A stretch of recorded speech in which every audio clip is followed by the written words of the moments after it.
होता क्या है बेटा, जो तंत्र विद्या की देवियां होती हैं ना, वो यही देवियां होती हैं। वो अंडा बकरा शराब वो मांगती हैं। ये कौन देवियां हैं? जो सुना होगा ना, अष्ट सिद्धि, 8 प्रकार की सिद्धियां होती हैं, अड़िमा महिमा लगिमा इत्यादि। ये अष्ट सिद्धि जो होती है ना, सिद्धियों में एक सिद्धि है, एक देवी होती हैं। वो देवी यदि आप 45 दिन तक उनकी उपासना करें तो वो देवियां सिद्ध हो जाती हैं। फिर सिद्ध होके क्या होता है, फिर वो आप किसी का भविष्य बता सकते हैं। भविष्य नहीं, फ्यूचर, सॉरी भविष्य नहीं, सॉरी वो पास्ट, मतलब बीता हुआ कल, कि आप भूतकाल बता सकते हैं कि आप कहाँ से आए हैं, क्यों आए हैं, आप मेरे पास किस उद्देश्य से आए हैं। यदि मैं 45 दिन की ये कंटिन्यू पूजा कर लूँ देवी की, और उनको यदि मैंने शराब और अंडे इत्यादि समर्पित कर दिए तो वो सिद्ध हो जाएंगी। और वो एक प्रकार की देवी, जैसे आपने सुना होगा मेघनाथ भी एक देवी की पूजा करता था। तो देवियां बहुत प्रकार की होती है ना, एक देवी दुर्गा माँ है, एक शारदा माँ, ये हमारी परम देवियां हैं। पर एक देवी वो होती हैं जो ये छोटी मोटी सिद्धि देती रहती हैं। तो ये सिद्धि, जैसे आप हमारे पास आए तो हम बता सकते हैं कि आज आपने सवेरे क्या खाया था, क्या खा के आए हो, किससे मिल के आए हो, मेरे पास क्यों आए हो, आपके मन में क्या चल रहा है, मैं बता सकता हूँ आपको, आपके मन की बात बता सकता हूँ। ये वो देवी मेरे कान में आके सब बोल देती हैं आपके अंदर से जाके। तो ये सिद्धि होती है। ये 45 दिन की सिद्धि यदि कोई करना चाहे तो सिद्ध हो जाती है। इसके बड़े नियम हैं और ये नियमावली होती है। तो ये उस प्रकार की देवियाँ हैं। हाँ जी गुरु जी। तो ये आपके यहाँ वे देवी हैं? हाँ आती रहती है, भतीजी बेटी उन पर आती रहती हैं। हाँ, तो फिर ये यदि सिद्धि करेंगी तो इन्हें सिद्ध हो जाएंगी। पर सिद्धि के चक्कर में पड़ना नहीं चाहिए। यदि ये देवियाँ सिद्ध हो जाती हैं, यदि इस प्रकार की सिद्धि आ गई तो फिर आप सदगति से, सन्मार्ग से भटक जाएंगे जी। इसलिए सिद्धियों के चक्कर में हमें कभी नहीं पड़ना चाहिए। मैं भी ये सिद्धि प्राप्त कर सकता हूं पर मैं खुद नहीं करता। 45 दिन में ये सिद्धि हो जाती है।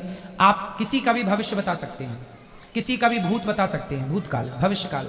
भविष्यकाल बताने के लिए प्रेत को सिद्ध करना पड़ता है और भूतकाल को बताने के लिए देवी को सिद्ध करना पड़ता है। आपके मन में क्या चल रहा है, आपने आज, आप मेरे पास किस लिए आए हैं, ये तो देवी बताएगी। यदि मैं ये बताऊंगा कि आप 2025 में इस तारीख को इतने बज के इतने मिनट में कहाँ रहेंगे, तो इसके लिए फिर मुझे प्रेत को सिद्ध करना पड़ेगा। तो वो अलग विद्या है, ये अलग विद्या है, वो अलग प्रोसेस है, ये अलग प्रोसेस है।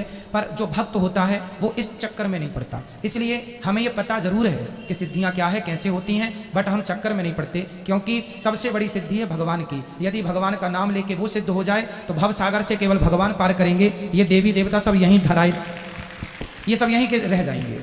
इसलिए इन चक्कर में नहीं पड़ना चाहिए, हमेशा भगवान का ध्यान करना चाहिए। जी महाराज जी, तो भाई बोलते हैं तो सही किस तरीके से होंगे? यदि आपको सिद्धि करनी है, नहीं करनी है तो फिर नहीं करनी तो छोड़ो। यदि करनी है तो फिर इसके नियम होते हैं। ये कह रहे थे परेशानी कैसे दूर होगी? एक मंत्र होता है सिद्धि करने के लिए देवी का, वो मंत्र आप जाप करेंगे। कमरे में बैठना पड़ता है 45 दिन के साधना के लिए, केवल आप ही अंदर रहेंगे, कोई स्त्री का टच नहीं, कोई यहाँ वहाँ जाना आना नहीं होता। एक मंत्र का जाप करते हैं आप आंख बंद करके, फिर वो देवी आपके पास आती हैं, आपके शरीर में हाथ फेरती हैं, वो आपके कान में घुंघरू बजाती हैं, पर आपको आंख खोल के देखना नहीं होता। यदि आपने देखा तो वो 10 दिन के लिए फिर चली जाएंगी।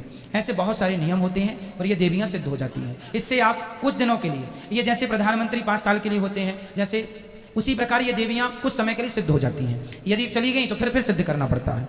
तो ये विद्या केवल यूं ही है। हमें क्या करना, पल रखा है आपके पॉकेट में, कितने पैसे रखे, आप बड़ी इंप्रेस हो, अरे महाराज जी तो सब जानते हैं, मेरे पैसे तक बता दिए कितने पैसे हैं, आप मेरे से इंप्रेस हो जाएंगे। लेकिन इससे मिलेगा क्या, मुझे क्या मिल रहा? और मैंने आपको बता दिया कि आज आपने सवेरे पनीर की सब्जी खाई थी और आज आपने फलाने से ये बात की, मैंने सब बता दिया। इससे आपको क्या मिल रहा है और मुझे क्या मिलेगा? इसलिए ये सिद्धियां हैं, इनसे लाभ कुछ नहीं है। केवल आदमी अपनी वाहवाही कराने के लिए सिद्धि प्राप्त करता है, लेकिन इनसे परलोक बिगड़ जाता है।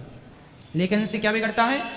इसलिए भगवान का भक्त कभी सिद्धियों के चक्कर में नहीं पड़ता। ये सिद्धियां बहुत बड़ी नहीं है, बहुत कठिन नहीं है। ऐसी सिद्धियां मैं कितनी कर सकता हूं, कभी नहीं करता। मुझे सारे रास्ते पता है हर सिद्धि को करने का, पर नहीं करता। मैं जानता हूं कि सिद्धियां कुछ दिनों की होती हैं, लेकिन लोक परलोक दोनों बिगाड़ती है। मेरे तो सबसे बड़े सिद्ध मेरे श्रीमन नारायण हैं, वही है भवसागर से पार। भवसागर से पार चले गए तो सबसे बड़े सिद्ध आप हो गए, और यहीं गोल गोल घूम रहे हैं तो पालो सिद्धियां, कोई अर्थ नहीं है।